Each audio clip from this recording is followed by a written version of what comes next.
저는 지금 스쿠터를 타고 규슈의 백부로 가고 있습니다. 이번 영상은 백부로 가던 중 풍경이 좋았던 길과 4만원대 온천 호텔 그리고 닭고기를 날것으로 먹었던 이야기입니다.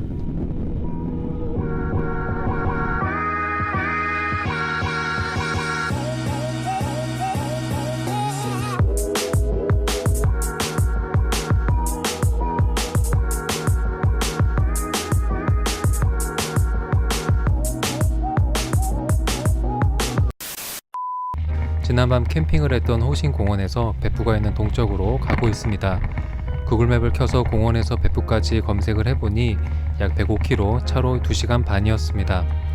제 스쿠터는 125cc의 짐이 많아 느리기 때문에 그냥 천천히 가기로 했습니다.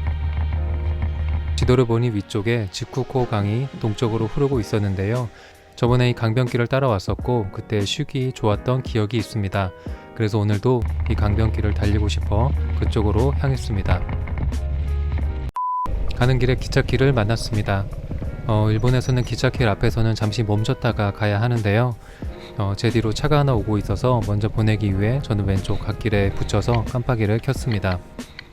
빨간 차 뒤에 또 트럭이 오고 있어서 마저 보내고 가려고 기다렸습니다. 역시나 잠시 멈추고 가는 걸 볼 수 있습니다. 이거는 어제 만났던 기찻길인데요. 저도 잠시 멈추고 반대편 차도 잠시 멈췄다가 가는 걸 볼 수 있습니다. 경찰이 숨어서 보는 경우가 있다고 하니까 조심해야겠습니다. 드디어 강변 가까이에 왔습니다.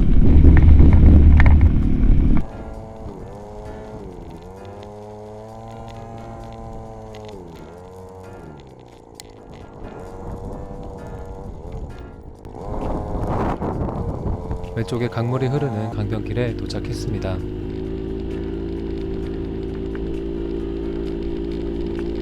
이 강변길은 강물이 넘치는 걸 막기 위해서 일부러 높게 뚝방길로 만든 것 같은데요.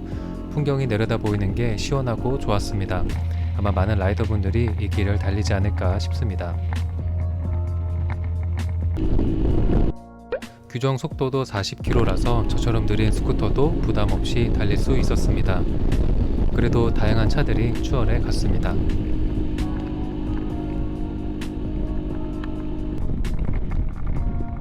달리다 보니 왼쪽으로 길이 나와서 잠시 쉴 겸 왼쪽으로 빠졌습니다. 더 좁고 강에 가까운 길이었는데요. 차가 올 수 없는 길 같았고 아무도 없는 한적한 길이었습니다.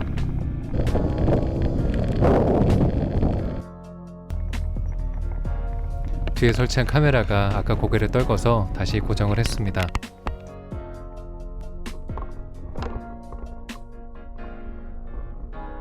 나중에 촬영에 대해서만 따로 정리를 하겠지만 저는 짐박스 왼쪽에 액션캠을 설치했습니다. 그런데 저 지지하는 게 약해서 진동이 있으면은 카메라가 흔들렸습니다. 그래서 나중에는 우쿨렐레에다가 설치를 했습니다.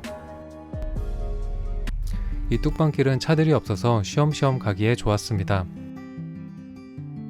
뒤에 차가 오는지 안 오는지 신경 쓰지 않아도 되고 풍경도 좋고 자전거 여행하시는 분들이 와도 좋을 것 같습니다. 중간에 스쿠터를 멈추고 휴식을 취했습니다.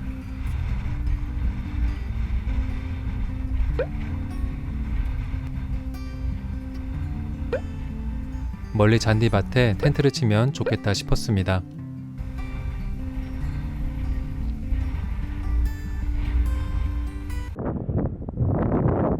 바람이 상당히 강하게 불었습니다. 바람이 강하지만 삼각대를 세워놓고 사진을 찍었습니다.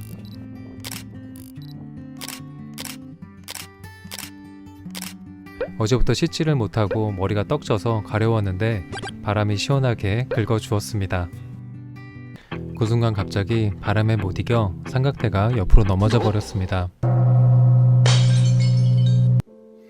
황급히 달려가서 확인해보니 렌즈 한쪽이 파이고 테두리 부분이 튀어나왔습니다. 그래도 다행히 작동은 잘 됐습니다. 사진이고 뭐고 그만 찍고 출발 준비를 했습니다.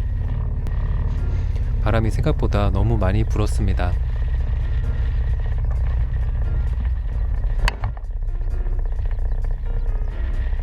이 길은 사람이 없어서 드론을 날렸는데요. 바람이 강한데도 매빅 드론은 잘 버텼습니다.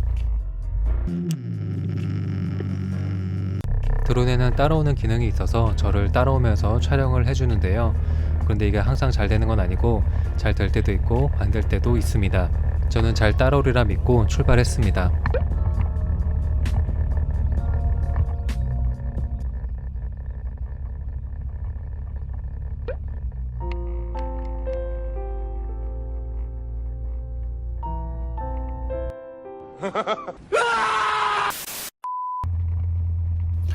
어제부터 씻지를 못해서 오늘은 숙박을 하기로 했습니다.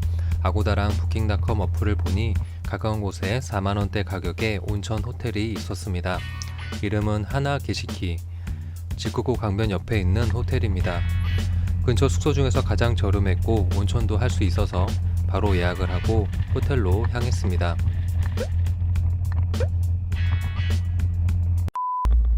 사람도 없고 상가도 없는 조용한 시골 마을이 나타났습니다.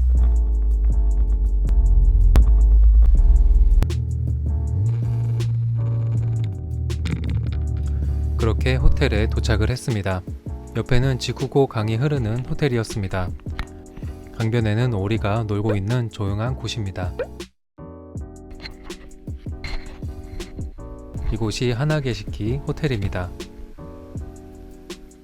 멋쟁이 신사분에게 체크인을 했습니다. 가격은 4,150엔, 환율을 1:1로 계산했을 때 대략 41,500원 정도고 예약할 때 현장 결제로 선택해서 바로 현금으로 냈습니다. 스쿠터를 주차했던 자리가 괜찮은지 프론트에 물었더니 신사분께서 다른 곳을 안내해 줬습니다. 그렇게 자리를 옮겼는데요. 숙박을 할 때는 항상 자리를 다시 물어보고 제대로 된 자리에 주차를 했습니다. 1층에는 이런 먹거리들과 관광 상품을 팔고 있었습니다. 직원분들은 친절하셨고 1층에 쉴 수 있는 공간도 넓게 있는 게 좋아 보였습니다.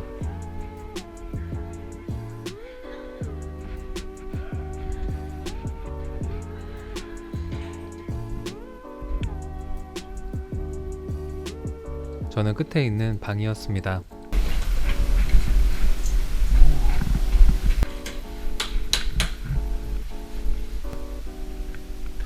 저는 다다미 방을 처음 와봤는데 좋았습니다. 특히나 바닥에 고실고실한 느낌이 시원했습니다. 여기에는 이불이 있고 그 밑에는 수건이 있었습니다. 밖에 풍경도 좋았고요. 지금은 거의 안 쓰는 오래된 전화기가 눈에 띄었습니다. 옆에 보온병에는 뜨거운 물이 가득 들어 있었습니다. 테레비도 있고 냉장고도 있고 금고도 있고 이쪽은 화장실인데요. 세면대랑 변기가 있고 샤워 시설은 없었습니다. 샤워는 온천 땅에서 따로 하는 거였습니다.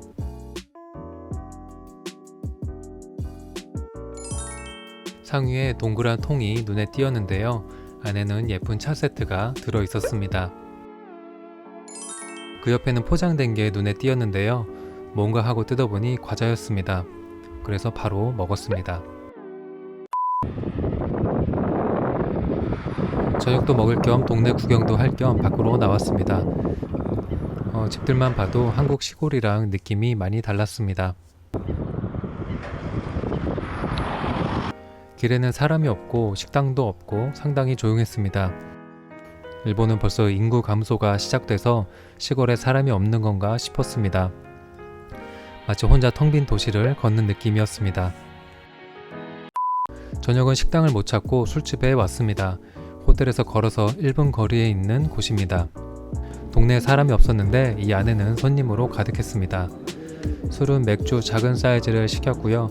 안주는 닭고기가 유명하다 그래서 가운데 있는 타다키를 시켜봤습니다. 주문한 안주가 나왔는데요. 테두리는 익혀져 있고 가운데는 날고기입니다. 닭고기를 날것으로는 처음 먹어봤는데 날것이란 느낌이 들지 않았고 맛있었습니다. 직원분은 안주를 사시미라고 불렀는데 저한테 오시더니 사시미 맛이 어떤지, 한국에서도 닭고기 사시미를 많이 먹는지 물어보길래 한국은 날고기를 거의 먹지 않고 무조건 치킨이라고 얘기를 해줬습니다.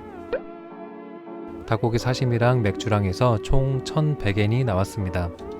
영수증을 이렇게 손으로 써서 줬는데요. 왠지 더 성의 있어 보이고 옛날 느낌도 나는 게 근사했습니다. 스쿠터는 안전하게 방수 커버를 씌우고 방으로 올라왔습니다. 그런데 방에 이불이 펴져 있어서 깜짝 놀랐습니다. 직원분이 이불을 펴주는 건지는 처음 알았습니다. 호텔에 비치된 유카타랑 세면도구를 꺼내서 옷을 갈아입었습니다. 너무 피곤해서 온천은 하지 않고 그냥 샤워만 하고 왔습니다. 그리고 사진 자료를 백업하면서 그렇게 14일차 일정을 마무리했습니다. 저는 다음날 또 다른 무료 캠핑장을 찾아 나섰는데요. 그 이야기는 다음 영상에서 이어가겠습니다.